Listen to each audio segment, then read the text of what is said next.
Should you buy your home renovated or should you buy a fixer-upper? That is one question that many buyers are dealing with when they're getting to the point where they're actually ready to go see homes. So today we're going to talk about it.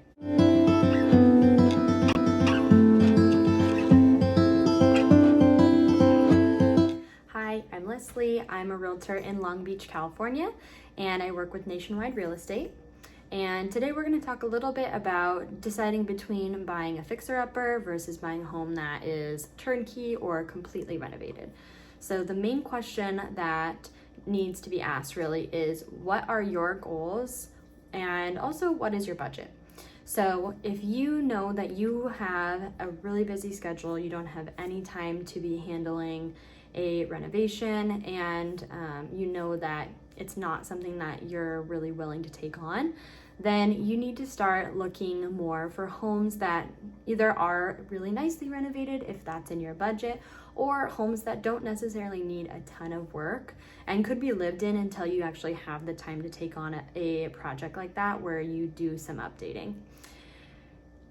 Alternatively, a lot of people go into the home buying process thinking, we want a fixer-upper, and they're expecting to get like an insane deal on it. You just need to keep in mind that most fixer-uppers are still priced competitively because the seller is going to want to get as much money as they can for the home regardless of what condition it's in. So a couple things that you're going to want to look for is, what's your budget? What is your budget including all the repairs and renovations? And then kind of figure out, what are you willing to take on and how much time do you have to devote to the fixing up of the home that is required. Because no matter what type of home you get, there's going to be some repairs that need to be done. And a lot of times those get negotiated by you and your seller.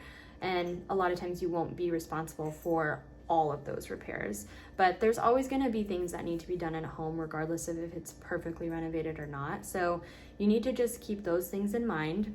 And then maybe even start getting quotes from contractors. And if you don't already have contractors that you trust, start to put feelers out there and figure out, how much would it cost to replace the countertops? How much would it cost to renovate the bathroom? The main thing is you need to be taking into consideration the amount of effort that is needed if you are doing a full renovation and if you are looking for a true fixer-upper.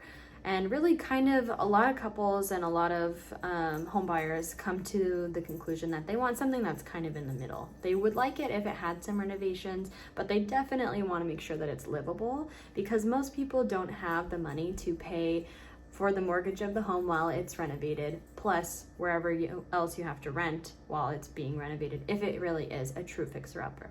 If it just needs some cosmetic renovations, that's something that you guys can build into your schedule as you have the time to do so. So long story short is, it really depends on what you and your family need, or you and whoever you're buying your home with need.